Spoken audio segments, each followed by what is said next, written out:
পাশেই ছিল বিশাল এক জঙ্গল।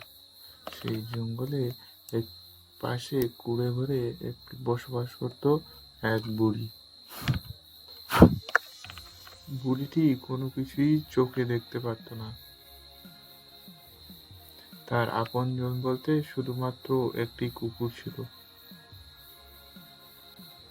বুড়িটি বাড়িতে হাঁস মুরগি পালন করত এবং কুকুরটি তার দেখাশোনা করত। খাওয়া দাওয়া থেকে শুরু করে সমস্ত কাজ কুকুরটি করে দিত। বুড়ি হাঁস মুরগির ডিম বিক্রি করেই তার ঘরে খাওয়া দাওয়া কিনত এবং অন্যান্য খরচ করত। বুড়ি চোখে দেখতে পারত না বলেই তার পোষা কুকুর সব কাজে তাকে সাহায্য। কিন্তু বনের পাশেই ছিল এক দুষ্টু শিয়াল। তার বদ নজর পড়ে গেল বুড়ির হাঁস মুরগির ওপর। সে ভাবলো যেভাবেই হোক, এবং শিয়ালের অবশেষে বুদ্ধি বের করে সে ভাবলো যে কুকুরের সঙ্গে বন্ধুত্ব করেই কুকুরকে অন্য জায়গায় সরাতে হবে, তবেই সে পারবে। যেমন ভাবা তেমনি কাজ। শিয়ালটি চলে আসলো কুকুরের কাছে বন্ধুত্ব করতে এবং সে মনে মনে ভাবলো যে কুকুরের কাছে গেলে কিছু নিয়ে যেতে হবে।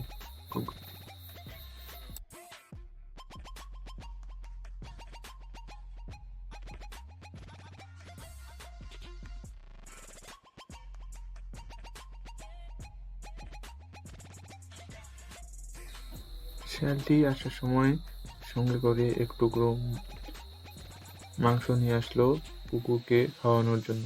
ভাবলো এটি খাওয়ালেই কুকুর আমার বন্ধু হয়ে যাবে। এরকম কথা ওরকমই কাজ। কুকুরটি মাংস পেয়ে খুবই খুশি হয়ে গেল এবং বলল যে এর পেছনে তোমার মতলব নেই তো? বললো না, অবশ্যই না।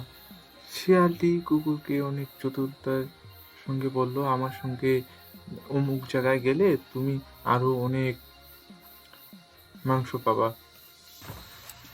যেমন কথা অমনি কাজ। কুকুরটিও রাজি হয়ে গেল। ভাবলাম এই সুযোগে অনেক মাংস খাওয়া হয়ে যাবে।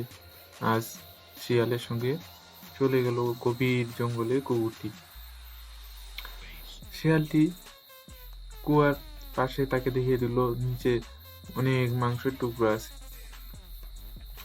এবং এই বলে কুকুরটি নিচে না যেতেই শিয়ালটি কুকুরটিকে ধাক্কা মেরে নিচে ফেলে দিল এবং শিয়ালটি বাড়িতে এসে বুড়ির সব মুরগি একটু একটু করে খেতে লাগলো। যখন প্রায় সব মুরগি শেষ হয়ে আসলো, শিয়াল ভাবলো আমি একটু রেস্ট করি। রেস্ট করার জন্য শিয়াল বুড়ির ঘরে আসলো। ঘরে এসেই দেখলো অনেক খাবার। সব খাবারগুলো খেয়ে নিল শিয়ালটি এবং পরে দেখলো যে আরো 2টি মুরগি হলে আছে। তখন শিয়াল সমস্ত খাবার খেয়ে মুরগিগুলোকেই খেয়ে নিল। তার কিছুদিন পরে একটি ব্যক্তি জঙ্গলে হাঁটে যাচ্ছিল। যেতে যেতে এই কুয়ার ভিতরে দেখলো কুকুরটি পড়ে আছে।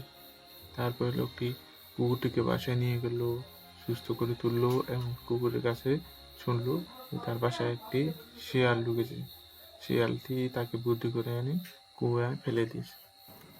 কুকুরটি আরো ভয় করলো যে আমার মুরগি হাঁসগুলো বুড়ির সম্পূর্ণ মনে হয় হয়তো বা এতক্ষণই এই শিয়াল খেয়ে ফেলছে। আপনারা তাড়াতাড়ি চলুন এবং শিয়ালকে ধরে ফেলুন।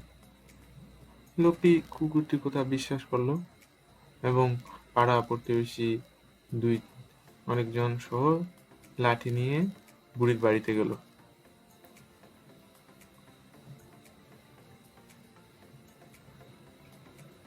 গিয়ে দেখলো একটি হাঁস মুরগি কিচ্ছু নেই, সমস্ত খালি।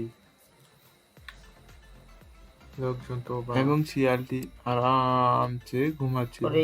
তারা সবাইকে শিয়ালকে পিটার ঢোকালো এবং শিয়ালটি জঙ্গলের ভিতরে চলে গেল।